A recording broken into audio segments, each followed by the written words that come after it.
dinami-dami ng isla ng Pilipinas, ganon din yata karami nung version ng adobo ang meron tayo. So I think here in Farm to Table, halos lahat na rin yata ng version ng adobo na gawa na natin eh. So papasok natin sa entry na yon, yung paborito ng mga Kabiteño, ang tinatawag nilang adobo seca or pulang adobo. So it's basically virtually the same with any other versions. Yung ating suka of course and yung ating bawang. Nagpapapula sa kanya is yung ating atsuete. And I have here pork belly. I-chop lang natin into portions.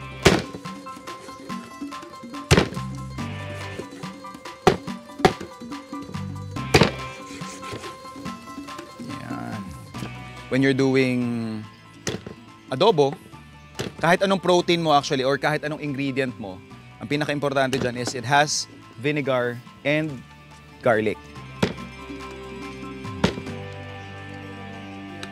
We will be rendering yung taba niya by adding in water. Tapos hayaan lang natin na tumaas yung temperature hanggang sa lumabas yung parang pinaka-mantika niya. For me kasi, napapalambot na natin yung karne at the same time na-extract pa natin yung parang pinaka-flavor niya hanggang sa dumating siya sa point na naluluto na siya sa sarili niyang mantika. Panimpla natin is yung ating fish sauce and yung ating indang vinegar. And of course, yung ating paminta. Nalagay tayo ng konting buo. Tapos yung durog.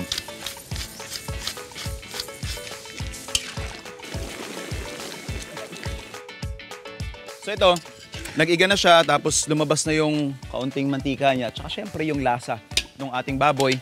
I-deglaze lang natin ito ng mas marami pang indang vinegar. So we keep on saying adobo seca. Ano ba yung seca? Seca basically means tuyo. Yun yung pinaka-importanting karakteristik nito, itsura pag natapos ng maluto. So ito nakikita natin, tuyo na siya. May kaunting parang sarsa because of the vinegar na pinang-deglaze natin. But essentially, pag nag-evaporate na yan, that's the time that we serve. Pero, another thing na nagpapa-distinct sa kanya is yung paggamit nga natin ng atsuete. If you would notice, sa dulo ko nilagay yung atsuete, it's because I want to preserve yung fruity elements or parang characteristic or katangian nung ating atsuete. Kasi pag nilagay natin yan sa umpisa, because of the temperature, namumute yung parang pinakakakaibang lasa niya. That's why normally I opt to use yung ating atsuete sa latter part nung ating cooking process. But before that, para lang din may kaunti tayong green. This is optional of course. Let's add yung ating siling pangsigang or siling haba.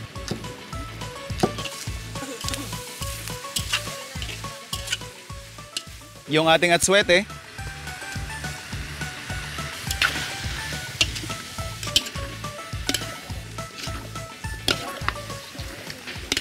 So nalagay na natin lahat ng elemento ng ating adobo seca.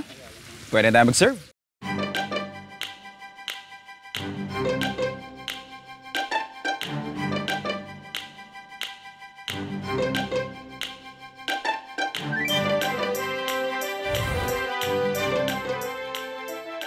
Cheers. Harap ha? Karne. Iniisip ng utak mo, apritada or menudo. Parang apritada, menudo. Pero pag subo mo, hindi ko maisip na adobo. yan yung pagkakaiba niya sa ibang adobo.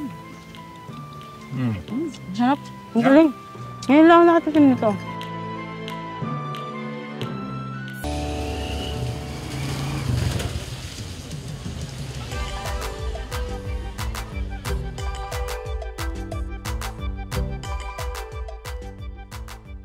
Hi everyone, my name is Mark Joseph C. Bartolome. I'm commonly known as Chef Marky sa social media. I've been a chef for a decade plus na, so mga 15 years, mga ganyan. So started when I was 20, 35 na tayo ngayon. I think I was 7, 8 at that time. Nakikita ko yung lolo ko, tinuturuan niya ako magluto nun. Binili niya ako ng mga maliliit na mga pots and pans. Doon ako natutong magsaing, maggisa, magsangag, mga ganyan. So at that point on, nagustuhan ko na siya talaga. I started way back 2021, I think pandemic pa nun. So ilan-ilan lang kami noong time na yun nag-uumpisa sa cooking na contents noon. So, nag-start ako doon talaga na ang in-envision ko is yung doon ako unang nag-umpisa sa around the world. Yung magluluto ako ng around the world in 80 to 80 dishes. So, doon ako nag-start talaga, doon ako nag-grow, doon dumami yung followers ko.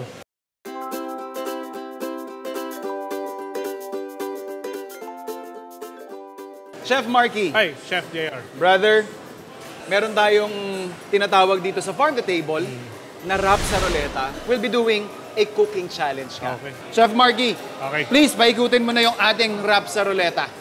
Sige, unahin natin sa protein. Routine.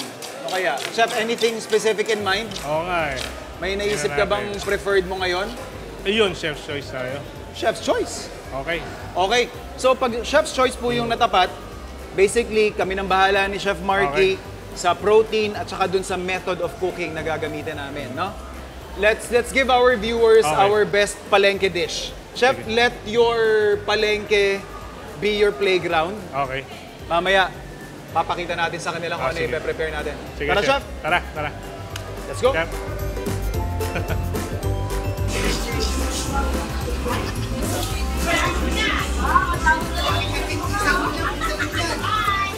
Pwede siguro mag-poke bowl tayo. Tayo magkano po sa tanige? Dito po. 500. Pakuha ako nito, Tay. Yun, oh. See? 2 kilo. Maraming salamat, Tay. Thank you. So, when you're doing poke bowl, basically, it's salad. Hindi siya ceviche, hindi siya kilawin, or hindi siya kinilaw. Rice bowl ito. Minsan may rice, minsan may iba't ibang starch element. Pero basically, may halo itong lettuce, may halo itong prutas. So, yun na lang yung hanapin pa natin. Ang lulutuin ko ngayon is sinuglaw na tuna. Yung concept nito is parang, kasi normally pag sinuglaw, di ba, is yung pork and then kilawin na tuna. So for this one, medyo healthy siya kasi yung ating sinugba is tuna rin. So, di ba yung concept no, na maasim-asim, na may smoky flavor. So yun yung gagawin natin. Di ba? Simple lang. Hi, hello po. Okay lang po bumili tuna. Bali, steak cut po kung pwede yung medyo makapal. Ganda ng tuna nyo, kuya. Ganda na to. Siguro mga ganitong kakapal, kaya ba? Parang sobrang kapal, medyo mga half inch lang. Tapos 2 piraso, tapos yung isa pwedeng paiwanan ng pangkilawin, mga cubes lang, mga ganitong kalalaki. Para hindi na ako mag-iiwanan diretso kikilawin ko.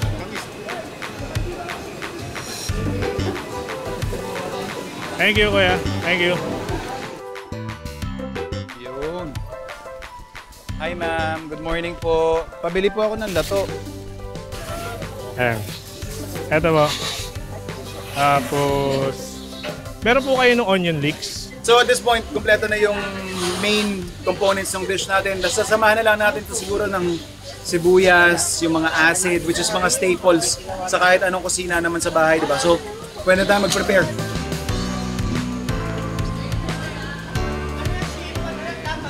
Chef, kamusta yung pamimili mo? Okay na, chef. Ba't naisip mo na tuna yung gagamitin mo?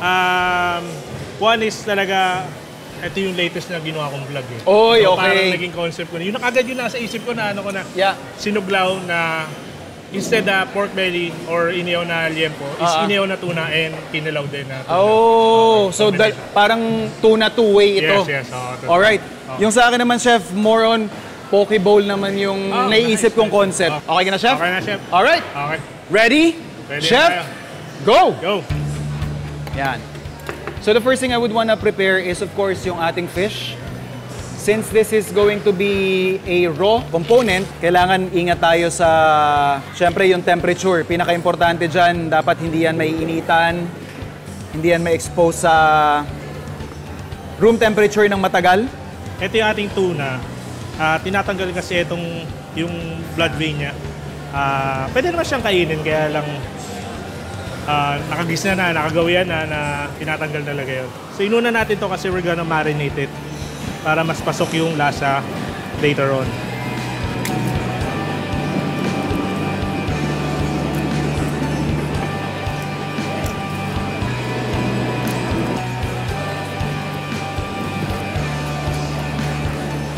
Konting salt lang kasi lalagyan natin siya ng soy sauce.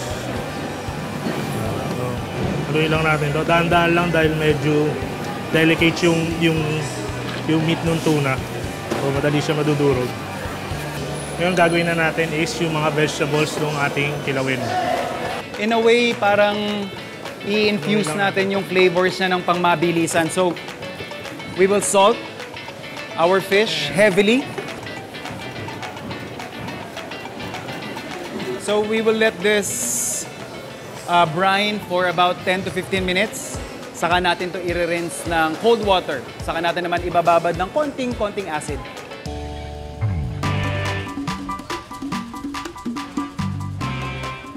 Pwede mo ito itatabi kasi pag nakarami ka na, pwede na siya maging cucumber water, di ba? Cucumber juice. Yan. Kuhain lang natin ito ng ganyan. Mas madali natin siya mapipino.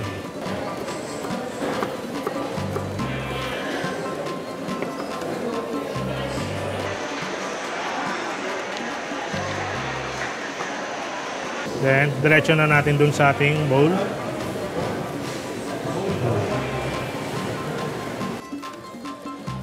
Pigayin na natin yung kalamansi.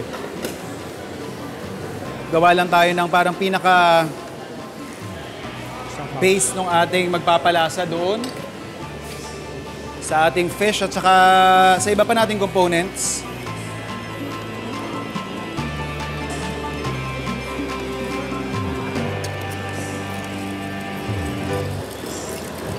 Lagay lang natin yung ating onions. Hugasan lang natin to sa cold water.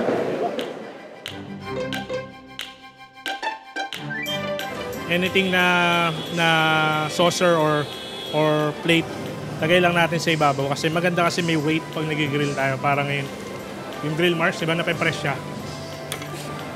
This one's good. Flip na natin. Kuha lang tayo ng isang piraso. Ang sarap na nung linamnam niya. Patikim lang natin dun sa mga chefs natin. Linamnam, di ba? Okay na to. Irarap lang natin yung ating fish.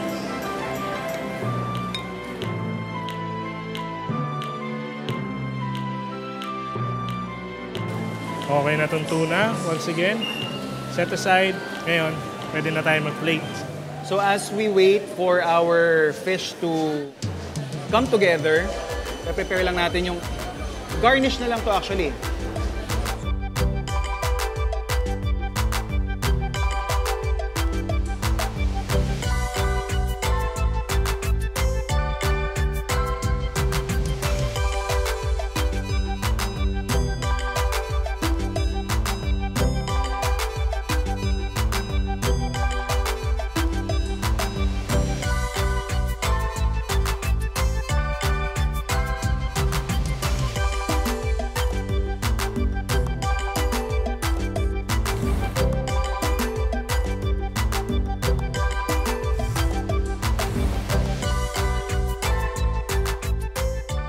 Chef Marky. Chef. Malupit, malupit. Nakita ko na nasisilip ko yung dinadali mo kanina and I have to say, kung ano yung napapanood ko sa'yo sa mga videos mo sa mga social media, ganun din ka-graceful yung galaw mo sa kusina natin. Kahit I'm sure this is one of the first Totoo. na nakapagluto ka sa palengke. Saktong-sakto, Chef Marky. We have experts na makakasama natin. Sila Ma'am Rosalie, Ma'am Cyril, and Ma'am Susan. Sila yung huhusga ng mga sinerve natin para sa kanila. Oh. Ayan!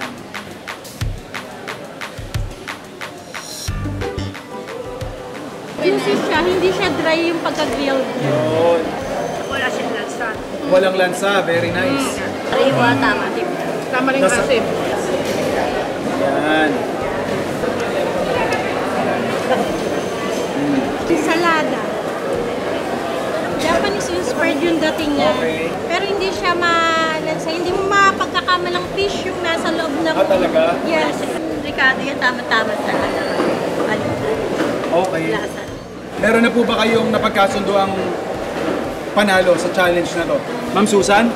Sino po yung mas pisil ninyo yung pagkakadali ng seafoods or isda? Mas gusto ko ang sinanglaw kasi mas Pinoy talaga. Tuna. Tuna.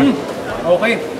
Si Ma'am Cyril, kamusta naman po? Yes, sa akin kasi mas prepare ko yung tanigay mo kasi mas bago siya sa panlasa ko eh. Oo, okay. Opo. Hindi ko nalasahan na fish pala siya. Parehong one. Oo. Merong may gusto. Si Ma'am Rosalie ang magiging tiebreaker natin. Ma'am, ano po ang inyong hatol sa inyo po nakasalalay ang mananalo sa challenge na to? Actually, ito masarap din. Yun! Pero mas gusto ko iba yung lasa niya. Para ngayon ko lang din. Ayan po, yung ating paboritong sinuglaw. Chef Marky po ang nagluto para sa atin. Thank you po. Ayan, actually kanina ko pa rin dinadali ito, dinitira eh. At ito naman pong mosaic natin, ako po yung nag-prepare. I agree naman po doon sa inyong mga comments na pareho talagang masarap.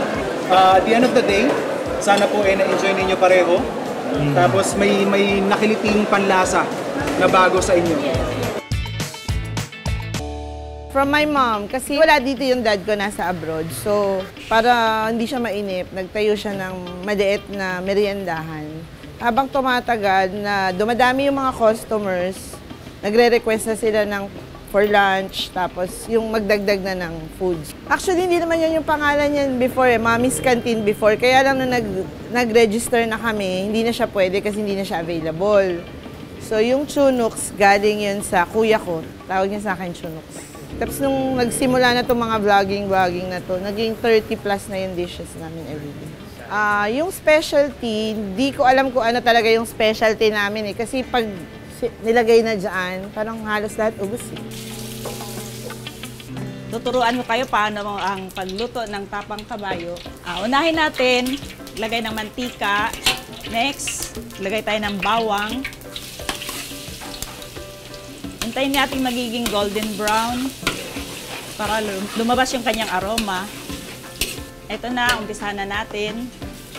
Ipa-fry na natin yung tapang horse. Ang tapang horse, bago pakuluan, mamarinate mo muna.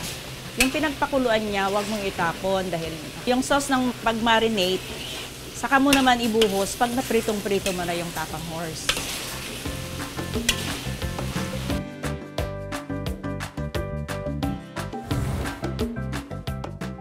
From my lola to my mom, to me, tapos ngayon yung anak ko, Kat and Jean, anak ko si Jean. Hindi kami nag-aral, parang instincts lang na alam namin gawin. Kasi nung umalis yung mom ko, nagpunta ng US, nag-stay siya ng 4 months doon, hindi ako marunong magluto. Pero dahil siguro nasa ano ko, ginagawa ko naman, and okay naman. Naging pareho rin yung luto niya. Tapos ngayon yung anak ko, ayaw niya ng luto ko, iniiba naman niya yung luto niya. Ito menudo na to, hindi to yung menudo pag Monday. Ang menudo namin pag Monday is menudong Tagalog. Pagka menudo Thursday is menudong pula. Pero hindi ako naglalagay ng hotdog. Gusto na rin naman ng mga tao, so yan na yung ginawa namin. Dumaan muna kami dito kasi isa sa mga paborito namin kainan. Halos lahat naman masarap dito sa Chunoks. Tsaka malinis. Hindi siya basta trabaho na kailangan mong kumita eh. Kailangan meron ka ding Kaya kunwari, hindi satisfied yung customer, balik mo yung binayad niya. Basta masaya lang ako na maganda yung feedback. Tapos yung mga tao ko, madami akong tao. Gusto ko lahat sila masaya.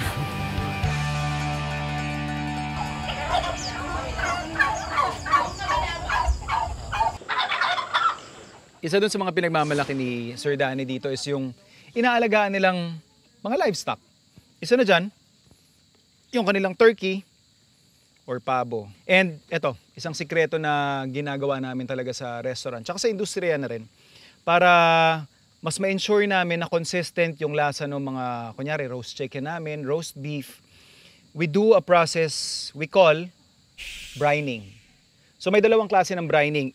Isa is aasinan mo lang, ito yung dry brining. Second is wet brining.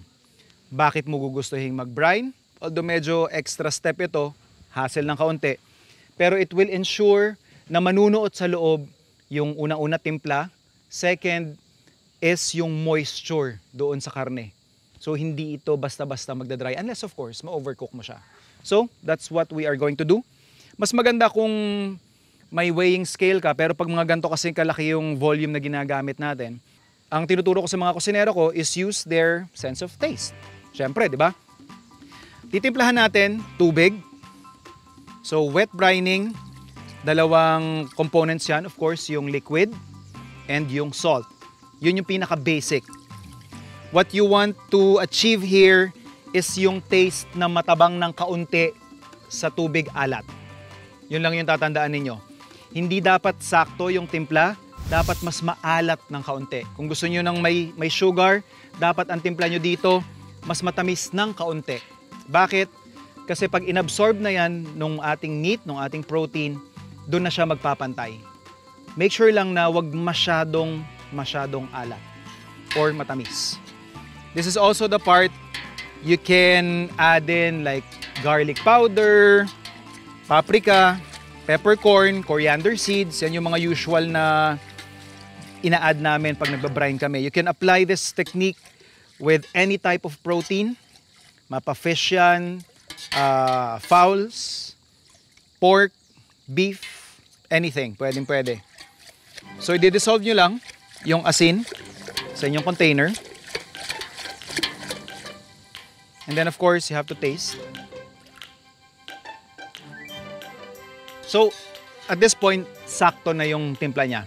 Ito yung sinasabi natin na kailangan medyo mas mataas ng kaunti. Yung ilalagay nating salt level.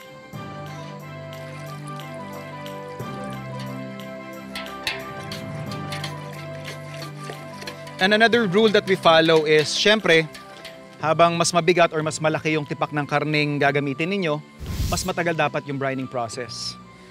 You're going after a chemical reaction na usually takes time. Pag mga isdang maninipis lang yan, 15 minutes pwede na. Pero pag mga gantong kalaki, dapat talaga paglalaanan mo ng oras. Ilulubog lang natin yung ating pabo. Pinaka-importante rin po dito is to ensure na yung meat ninyo is fully submerged. Make sure po na wag itong iiwan sa mainit na kondisyon. Pag mga ganito kalaki, might as well i-dip nyo ito, ilubog ninyo sa cooler na may konting yelo. Or kung meron kayong mga walk-in sa hotels or restaurants sa pinagtatrabahuhan nyo, yun yung perfect spot. 6 to 12 hours. After nyan, pwede na nating lechonin.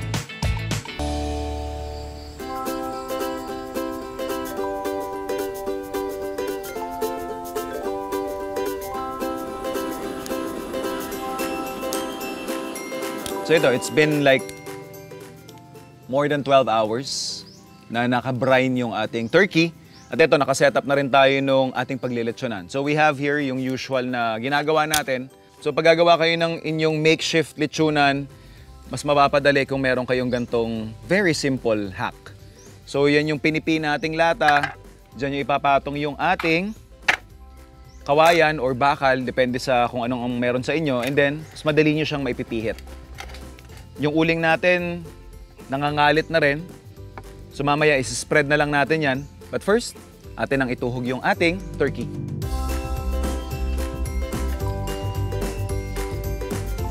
At this point, dahil nga ginamitan natin ng wet brining technique, hindi na natin to kailangang i-season or anything sa loob. Siguro, pinakadadagdag lang natin dito is yung parang stuffing lang sa loob. Yung pandan natin, tsaka tanglad. Meron din tayong bawang.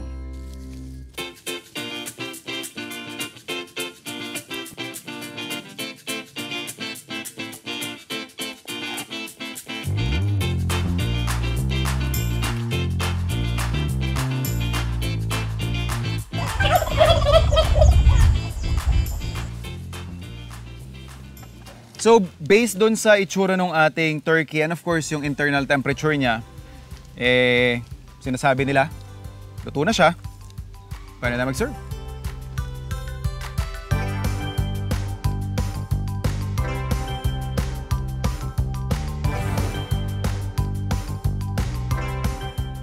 Ang tanong, malambot kaya? Aba, may potential ah.